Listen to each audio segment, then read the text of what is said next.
2 Crônicas 7:14. Diz assim: e se meu povo, que se chama pelo meu nome, se humilhar e orar, e buscar a minha face, e se converter dos maus caminhos, então eu virei dos céus, perdoarei os pecados e sararei a sua terra. Olha que texto lindo, cara. Olha que texto impactante para nós, e logo que eu li esse texto, e eu confesso que eu peguei a Bíblia e tentei ver outros textos, e Deus falava muito comigo sobre essa passagem. Eu disse, pois bem, Deus, então vamos olhar para esse texto com carinho. E a primeira coisa que me chama a atenção, quer dizer, quando eu olho a expressão que se chama pelo meu nome. E essa expressão, desse jeito, está na CF e na ARA, na versão Almeida Corrigida Fiel, e na Almeida Revista e Atualizada, e outras versões também, com essa expressão, o povo que se chama pelo meu nome. No entanto, a NTLH, ela traz da seguinte maneira: o povo que pertence somente a mim. A primeira coisa que me solta os olhos é isso, o povo que pertence a mim. E quando eu paro para olhar isso, cara, eu penso algo muito interessante para nós, é que quem sabe a quem pertence, sabe a quem clamar. Quem sabe quem é o seu Senhor, nunca deixará a sua casa. Quem reconhece o seu Criador, compreende o que é ser criação. Estão entendendo esse negócio? Vou repetir para você, quem sabe a quem pertence, sabe a quem clamar. O Miguelzinho não vai clamar para mim alguma coisa que ele precisa, porque eu sou um mero, sei lá quem, desconhecido para ele, um famoso desconhecido, mas ele vai clamar para o Kevin, olha só, Alzheimer, viu? Para o Kevin, para a Nicole, porque ele sabe que é ali a segurança. Ele sabe que é ali, que se eu chegar, fizer algo para ele, ele vai dizer, ô pai, olha aquele careca ali. Sabe, às vezes o pai, né, nem é tudo isso, mas o pai dele é o herói. Não que seja isso, tá? Não é tu. Estou me lembrando de uma outra passagem, né, de um outro testemunho no Cabra, que ele fala sobre isso. Que a menina falava que o pai dela era muito mais bonito, era muito mais forte, era muito mais isso, o carro dele era melhor, e esse pai de outra criança estava ficando já sentindo menor, e quando ele conheceu o pai dessa menina, o pai era gordinho, careca, feio, e andava com um carro velho, mas para aquela menina era o herói dela. Cara, o meu Senhor é meu herói, Ele é aquele a quem eu tenho que clamar, aquele a quem eu reconheço como meu Senhor. Quem sabe quem é o seu Senhor nunca sairá da casa dele. Quem reconhece o Criador, o seu Criador, compreende que como criação eu preciso viver debaixo desse Criador. Porque eu sou uma criação. Costumo dizer aqui, você não vê um carro dizer para o mecânico, para o engenheiro que fabricou, o que ele tem que fazer. O engenheiro conhece esse carro porque ele criou. O único que te conhece é o teu Criador. O único que conhece cada parafuso solto é o teu Criador. Alguns vão tentar ajudar a ajustar algum parafuso, alguma doença, mas quem te conhece é Jesus. E por isso precisamos recorrer a Jesus. Todos, quando nós olhamos assim, todos pertencemos. Olha, eu vou dizer para você, mas não julgue precipitadamente, tá? Todos pertencemos a Deus. Afinal, essa foi a obra expiatória de Cristo. A obra vicária de Deus permitiu que todos que o aceitassem fossem filhos de Deus. A ideia é que nem todos entenderam ou entenderão, nem todos aceitaram ou aceitarão essa verdade, que somos todos pertencentes a Deus. Pertencentes como? Pela cruz, pela morte de cruz, pelo sangue corrido na cruz. Aquele sangue, aquela morte, não foi para uns e para outros, não foi para os que são mais bonitos ou os mais feios, para gordo, para magro, para isso ou para aquilo. Ele morreu por todos, foi lido o texto aqui, porque Deus amou o mundo de tal maneira. Mas o mundo não entendeu de maneira nenhuma. as pessoas talvez não entenderam esse negócio, mas quando nós entendemos a quem pertencemos, algo que me chama muito a ideia é, se eu pertenço a Deus, o que tenho oferecido a Ele como oferta de gratidão? Se eu pertenço a esse Deus, o que eu oferto como gratidão a Jesus? E aqui eu quero falar uma coisa para você, queridos. Lógico, que quando eu falo isso, eu pertenço a Jesus, Ele morreu por mim, a obra vicária de Cristo, a expiação, eu preciso ser grato a Ele, o que eu tenho ofertado como gratidão? Na cabeça do ser humano, que todos nós, não conseguimos entender muitas vezes essa obra redentora, não conseguimos compreender esses pensamentos, nós logo pensamos, mas ofertar gratidão em quê? Questão monetária? Aí eu comecei falando baixinho, porque eu ia dizer que eu ia começar a falar baixinho, porque hoje temos um integrante mirinzinho. O Theo está aí, cara. O Theo veio para o culto. Não há desculpa você ficar em casa. O Theo está no culto. Vou falar baixinho, Theo. Vou tentar. Segue não, segue o baile. E você pode estar pensando, mas é uma oferta material? É uma oferta... Se a igreja começou a falar de dinheiro? Não, cara. Até porque é o seguinte, oferta material eficaz, ela só existe após uma oferta pessoal real. Hein? Eu estou dizendo que a oferta material, ela só é eficaz quando, na verdade, a primeira coisa que eu ofertei foi a minha vida. Porque se eu oferto algo, sem ofertar a minha vida, eu estou querendo barganhar com Deus a minha vida. Eu estou querendo fazer o que eu quiser e estou querendo pagar Deus. Eu não pague Deus, você não vai conseguir, cara. Não negocie princípios com Deus achando que seu dinheiro pode negociar alguma coisa.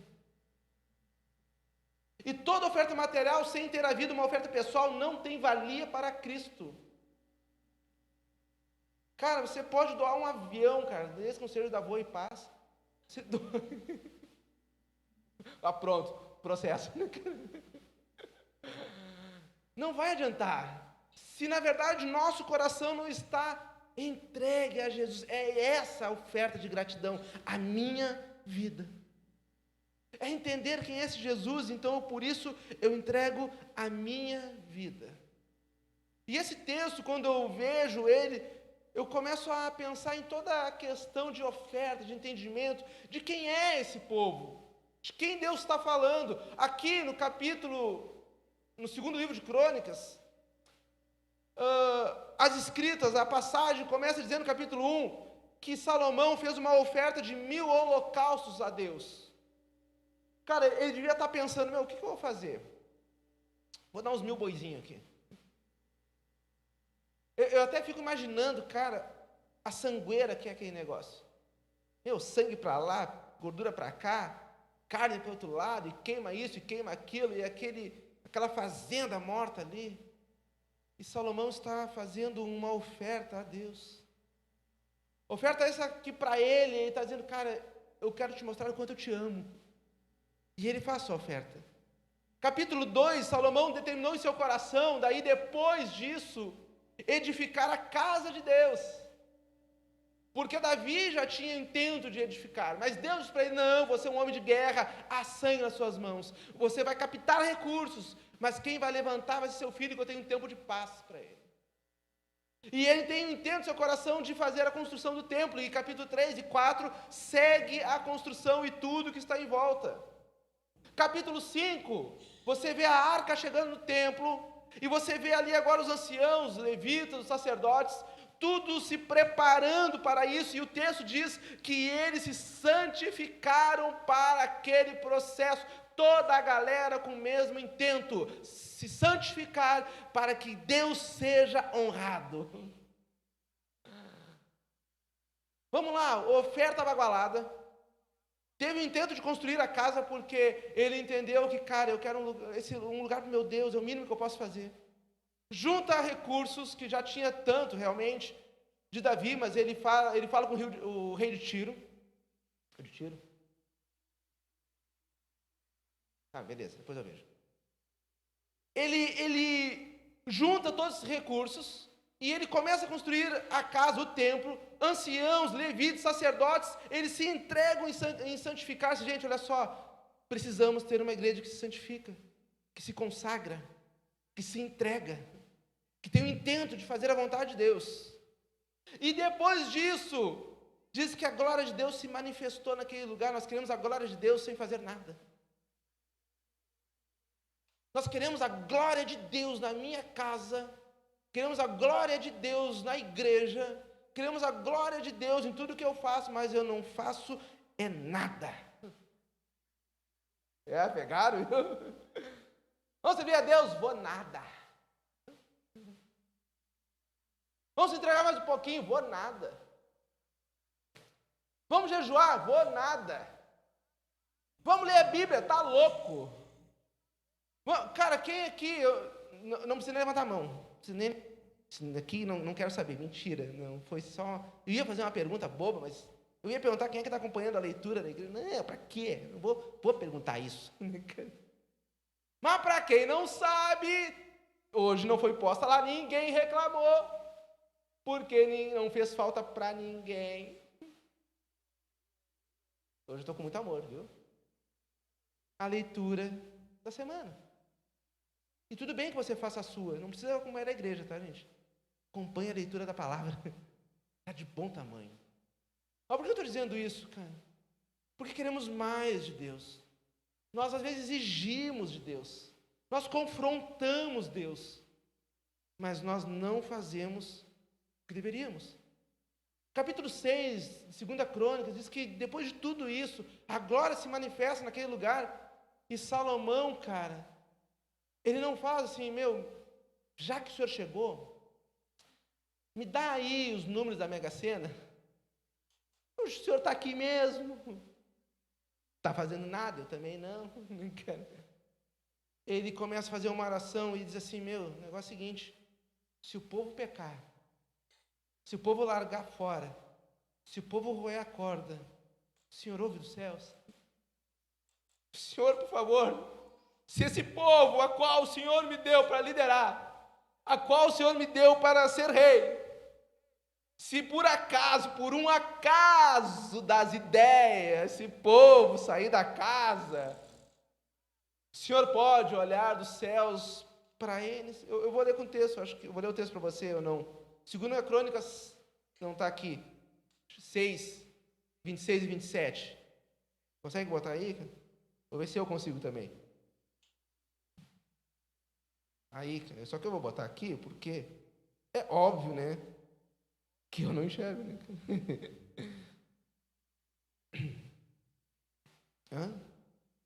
Tá.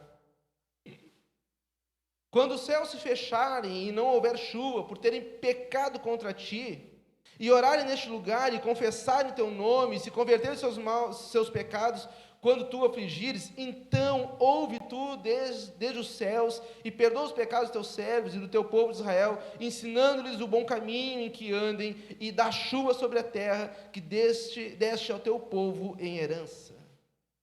Então Salomão está preocupadíssimo com esse negócio. Salomão está assim, cara, se nós batatearmos aqui, o Senhor cuida desse povo? O Senhor pode ouvir? O texto diz, no capítulo 7, que após isso, desceu o fogo dos céus, consumiu o holocausto, os sacrifícios e a glória encheu a casa. Sabe, quando nós reconhecemos a dependência em Deus, eu quero dizer uma coisa para você, vai descer fogo dos céus. Pastor, não vai descer fogo de cometa? Não, estou dizendo que você vai sentir a presença de Deus, cara. Ele vai consumir o holocausto, os sacrifícios que muitas vezes você está fazendo, sacrifício de tolo. E ele consome, dizendo, ei, não precisa isso. O teu sacrifício é estar comigo, que não é sacrifício, olha aí, ó. Fono, preciso do fono. Que não é sacrifício, é uma dádiva você me servir. E quando você fizer isso, cara, a minha glória vai encher a tua casa. A minha glória vai estar sobre a sua vida, sobre os seus filhos, sobre os seus negócios, sobre tudo que você fizer, porque você está dependendo de mim. E aqui eu aprendo mais uma coisa. Deus é Deus de relacionamentos e também, como eu tenho falado, de relacionamento, Deus de respostas. Deus que ama interagir. Deus que ama conversar. Um Deus que ama falar com você. Sabe, um Deus que... Sabe, eu acho que eu falei isso esses dias. No passado, um tempo atrás, logo, um tempinho agora atrás, eu falei aqui que a minha mãe mandava uma mensagem para mim no WhatsApp às 3 da manhã, 4 da manhã. Figurinha, bichinho, videozinho, tudo que ela imaginava. Eu estou de plantão, velho. E às vezes passava uma semana, ela dizia: "Você não viu, né, a mensagem?" Eu disse: não vi. Porque era tão corrido. Hoje ela não consegue mandar mais mensagem para mim. Hoje eu gostaria de abrir o telefone de madrugada e ver ela mandando mensagem. Me parece que isso funciona muitas vezes com Deus. Deus manda mensagem de madrugada, manda mensagem de manhã, manda mensagem e nós não abrimos a mensagem. Vai chegar um momento que você vai dizer: cadê essa mensagem? Cadê o Senhor me chamando? Eu queria tanto abrir e ver o seu bonequinho aqui, nem que seja de cara de brabo. Eu queria te ver. Deus quer interagir com você. A questão é que nem sempre estamos dispostos a recorrer aos recursos que deveríamos recorrer como primeiro passo. Está entendendo? Nós nem sempre estamos dispostos a recorrer ao recurso que deveria ser pensado como primeiro lugar. Qual o primeiro recurso a correr? Jesus Cristo. Qual o último recurso que eu corro? Jesus Cristo. Tentamos tudo que é coisa. Tentamos tudo que é, como é que é? Terapia doida. Procedimento louco.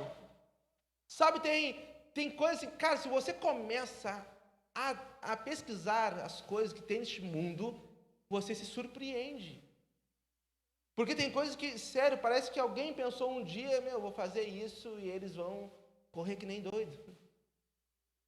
Mas o recurso é óbvio. Busquemos a Jesus.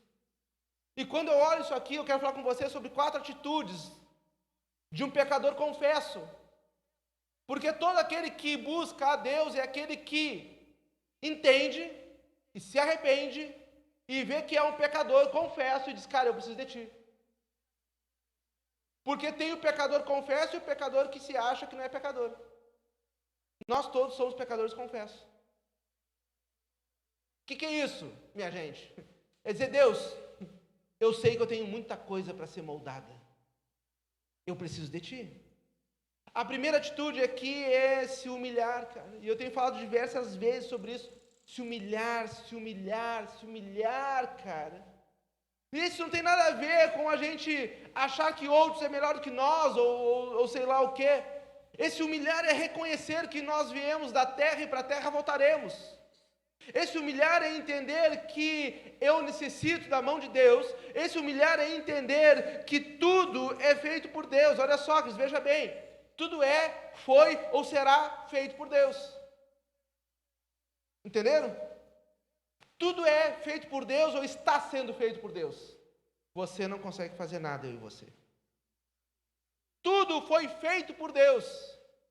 Nada do que existe foi feito pelo homem. Foi permitido por Deus para que o homem então fizesse alguma coisa. Tudo que será feito na história passará pelo crivo de Deus. Até Judas. Vem cá, Cristo. Algum de nós, inclusive Judas, ia pegar Jesus com a túnica na mão? Não iria. Se Jesus tudo sabe, tudo vê, Ele pode tudo. Então tudo é feito, ou foi feito, ou será feito pela mão de Deus. Não há opção para algo humano. Sempre será algo divino. E a nossa função é reconhecer, através da humildade, que tudo vem pelas mãos de Deus. Salmo 138:6 diz que o Senhor atenta para os humildes. Provérbios 11:2, mas com os humildes está a sabedoria. Êxodo 21:26, exalta o humilde, mas abate o soberbo. Precisamos ter um coração humilde, cara. Entender isso de coração, de alma, é nós sabermos o nosso lugar. Na verdade, é você entender as 3 esferas do lugar. O teu lugar, o lugar do próximo, e não menos importante, pelo contrário, muito mais importante, o lugar de Deus. Quando somos humildes diante de Deus, quando sabemos nos humilhar e dizer, Deus, eu dependo de Ti. Eu estou dizendo que eu reconheço o lugar da pastora, qual que ela ocupa, eu reconheço o lugar que eu estou, eu reconheço o lugar, de Deus sobre todas essas coisas. Me parece que muitas vezes nós esquecemos de entender quem é Jesus em cada aspecto da vida. E nos colocamos num patamar, num pedestal, de que tudo tem que ser segundo a minha vontade e que se rale o próximo. Cara, é difícil isso. Estou pregando pro... Como é que é? Esqueci o nome do Cacete do Planeta. É difícil esse negócio. Você olhar para o próximo e dizer, cara, eu estou contigo. Olhar para o próximo e dizer, meu, se eu tiver que ficar aqui e que tu seja, até cuidado antes de mim, que você seja cuidado. Entre você e eu, se alguém tiver que perder, que perca eu. Se tudo isso vai alterar o reino, vai preocupar, vai fazer dissolução no reino, cara, então é o seguinte, que eu fique de fora, mas o Senhor seja exaltado. Dizer que o Senhor seja exaltado, que nós cantamos, que Ele seja exaltado, que Ele seja glorificado, que Ele seja adorado, até o ponto que mexe com nossos brios. Não, eu sou o melhor desse negócio, eu sou o melhor dessa igreja. Não dessa igreja, porque essa igreja nós não temos isso, graças a Deus, cara. A Movem tem sido formada de uma maneira que eu sou muito apaixonado. Que o Senhor tem cuidado de cada vida, cara, e o elo perfeito, o amor de Deus tem estado sobre este lugar. E a minha oração tem sido sempre essa, que nós possamos crescer na graça e no conhecimento e no amor de Jesus. Que nós saibamos ser verdadeiramente um corpo em Cristo. Eu não sonho com uma igreja onde tem as suas dissensões, onde no grupo de louvor ninguém toca. Não, o pastor é estrelinha, ele entra. Quer dizer, esqueci que está gravando. Ele entra e diz, o cara é top! Vai dar ruim isso. Vai dar ruim. Onde você não consegue acessar o homem de Deus, porque ele é o cara diferenciado. Meu, somos todos iguais. Uns mais bonitos, outros mais feios, mas somos iguais. Entende? Essa é a igreja de Jesus. A igreja onde tem tudo em comum. Não é em comum. Um é em comum do outro. Em comum. Um para com o outro. A igreja primitiva tinha esse princípio. Unânimes. Em comum. Em oração. Independência. Não é independência, é independência. Aí, às vezes, acho que o pessoal se engana, Tudo era assim, cadê? Cadê ele? A igreja primitiva. Ficamos tão contemporâneos assim, que esquecemos dos princípios bíblicos. Se humilhar. Precisamos nos humilhar e voltar ao caminho original da palavra. Segundo ato é orar. Como eu tenho falado aqui, queridos, orar, oração. Cara, essa oração e o clamor sempre serão a porta de conversa mais rápida que você vai ter para ter acesso com Deus. Não é telefone vermelho do Batman. É o telefone dos céus. Você conhece a música? É oração. Não, quem é que não conhece aqui, cara? Todo mundo conhece, Roger. Vem. Sabe, não espere por portais mágicos e mirabolantes. Não há um doutor estranho do Evangelho, embora muitos do Evangelho tenham se parecido estranho. Muitos mestres do Evangelho estão estranhos. Mas não espere um doutor estranho do Evangelho que você chega e ele abre um portal assim, top, e você senta no lado de Jesus. Cara, eu só vim aqui falar contigo um pouquinho. Não espere que abra esse círculo de fogo lá e saia uma carruagem, sei lá o quê, para falar com Deus. Não espere o melhor dia, cara, o melhor dia, crente cabalístico. Pronto, falei. Desculpa, gente. Crente do horóscopo. Meu, defina onde você anda. Ou lê horóscopo ou lê a Bíblia, pelo amor de Deus, cara. Cristão, Capricórnio, dinossauro. Com ascendente em sei lá o quê. Que ascendente? Esse é descendente, está caindo, velho. Não espere o melhor dia que você leu na 0 Hora, no Correio do Povo, ou no Diário Gaúcho. Ó, esse é meu número. Vou falar com Deus no dia de hoje. E outra, não espere o pior momento da sua vida para ter uma conversa com Deus. Sabe, quando você está virado em ranho, baba e choro, sentado na poeira, não só sentado, está fazendo tumulto naquela poeira, naquela baba, naquele ranho, você está todo arrebentado. Aí você, cara, lembrei que há um Deus. Depois que todas as decisões foram feitas como você quis, como eu quis, depois que tudo nós demos passos conforme a nossa própria vontade, depois que nós decidimos, olhando para a minha grande e plena sabedoria, e aí tudo foi por água abaixo, literalmente, aí eu digo, e aí Deus, onde é que o Senhor estava? Onde é que o Senhor está? Porque olha aqui como é que eu estou. E Deus vai dizer, eu estou no mesmo lugar. Você que não está. Você que não falou comigo. E esse tem sido o motivo da queda de muitos. Esperar estar no fundo do poço para falar com Deus, onde na verdade a primeira escala é falar com Deus. A primeira escala é consultar Deus.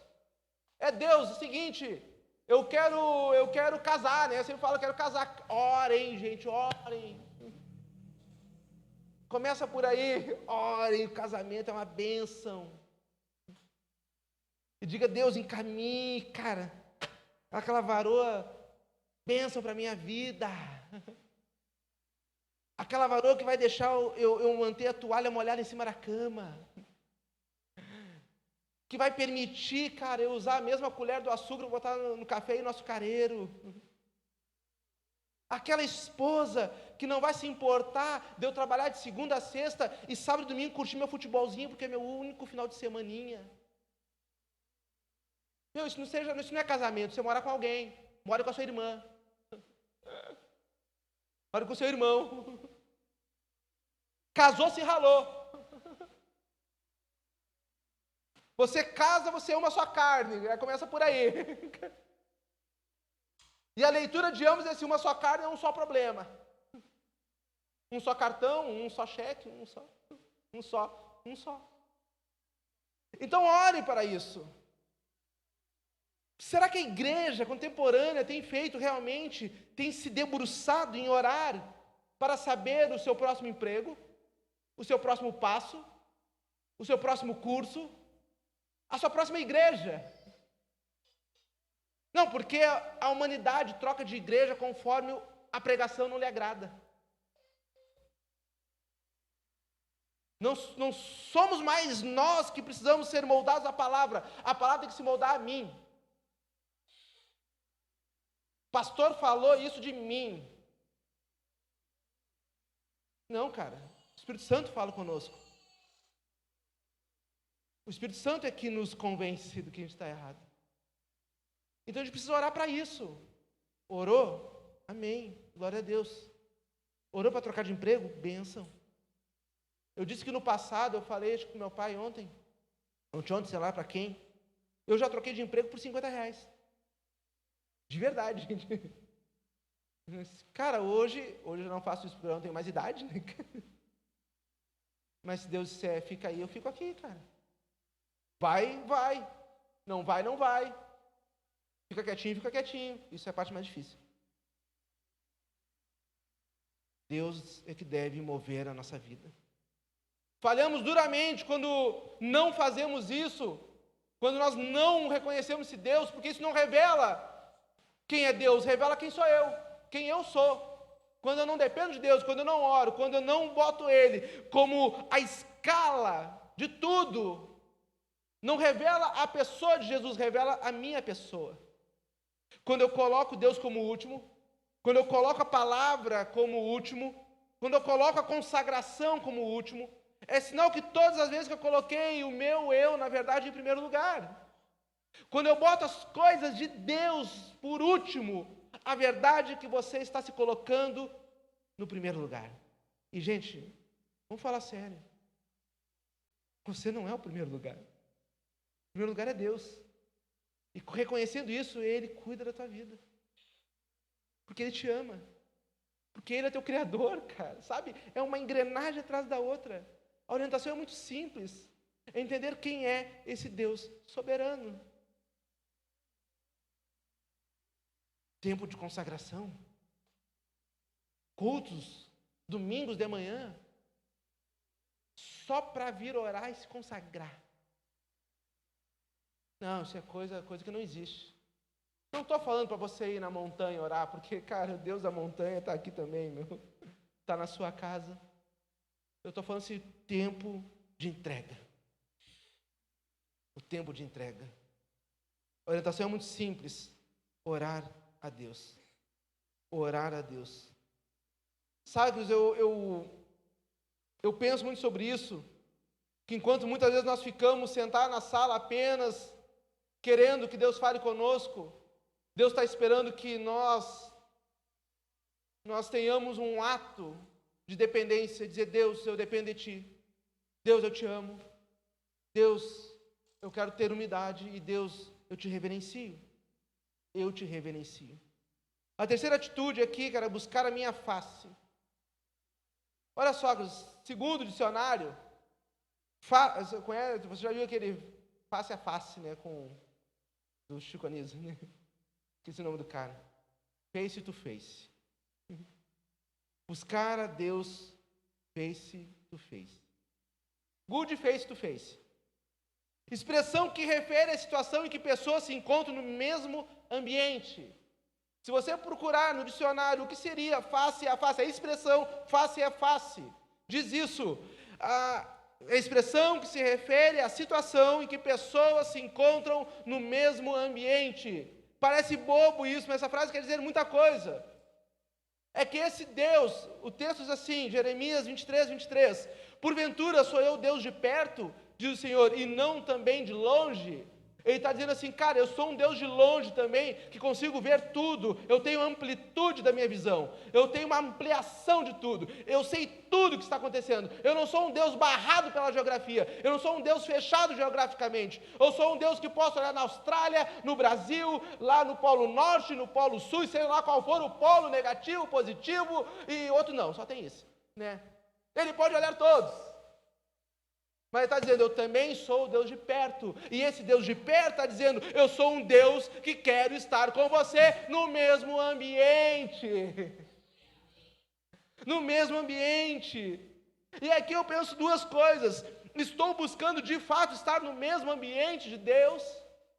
Ou o ambiente que eu busco Deus é só o ambiente da igreja de parede preta, que agora vai ser parede nude, ou parede sei lá o que estão falando, né? Hold office, office height, sei lá. Off-white, sabe? Será que eu estou procurando só nesse ambiente que é agradável, maravilhoso e tudo certo? Segundo pensamento que vem aqui, cá com meus botões, que às vezes estão meio frouxos. Será que Deus pode habitar no mesmo ambiente que eu habito? Será que Ele pode passear no mesmo ambiente que eu e você estamos passeando? Será que ao você adentrar os seus ambientes, Jesus pode te acompanhar e vai dizer, parou. Aqui não, porque eu não quero nem que tu esteja aí, cara.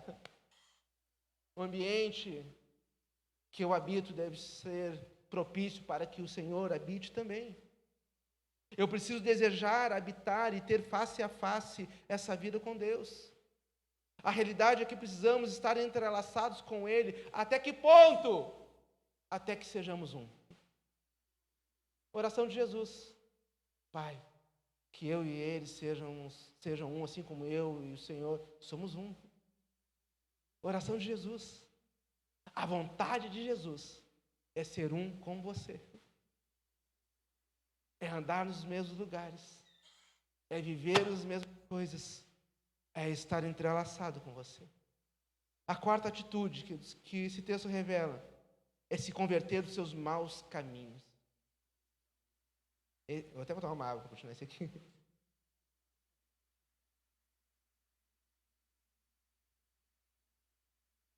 Na NVT, essa frase está se afastar dos maus caminhos. Na NTLH está já mais crachado. Abandonar os seus pecados. Querido, desculpe a minha franqueza, mas seguinte, nós todos, invariavelmente, trazemos conosco os nossos pecados de estimação.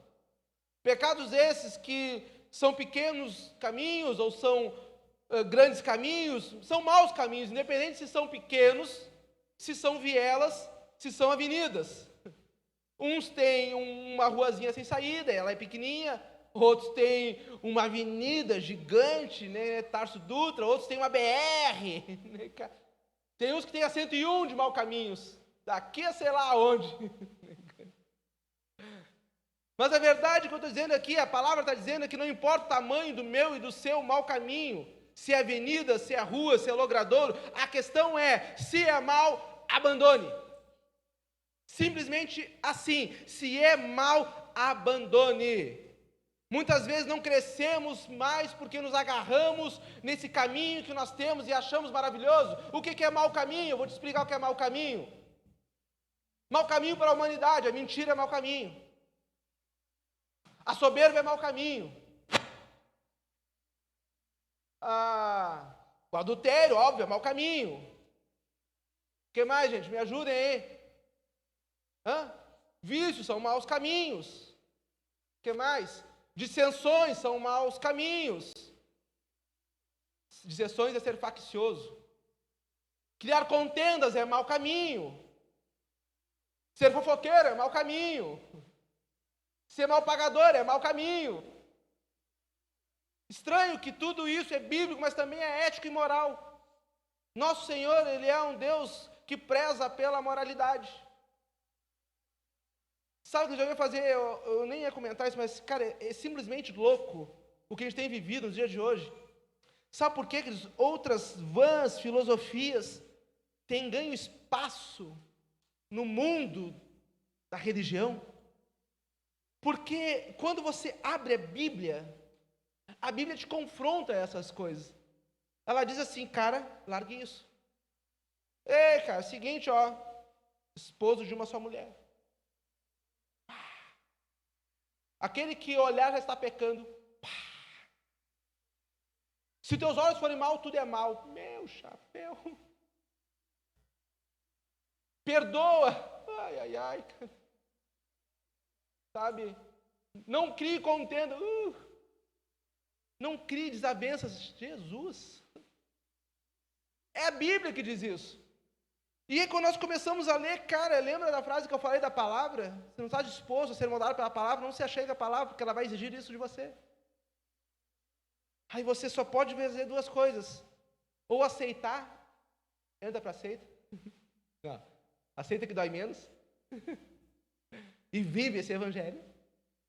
Ou você rói a corda e seja um covarde. Por isso que a igreja não cresce. Se passamos nada de amoroso. Ou olhamos e falamos, cara, é verdade, Jesus. É verdade esse bilhete. Eu tenho que ser moldado. E eu quero uma vida contigo. Essa é a único religião. É a única forma, é o único lugar que te impulsiona a ter uma vida segundo a vontade de Deus. Porque todos os restos são coisas que você chega e diz assim, como é que você é? A pessoa tem que te aceitar. Você é assim mesmo, você foi criado assim. Você é assim, as pessoas que têm que te engolir. As religiões a galo. Vão ter que me engolir. Ninguém conhece Zagalo, né? Todos os outros, você olha, cara, estão se criando coisas. Tu acredita que tem umas tal de religiões e agora que você usa droga? Não vou nem citar aqui para não fazer contenda.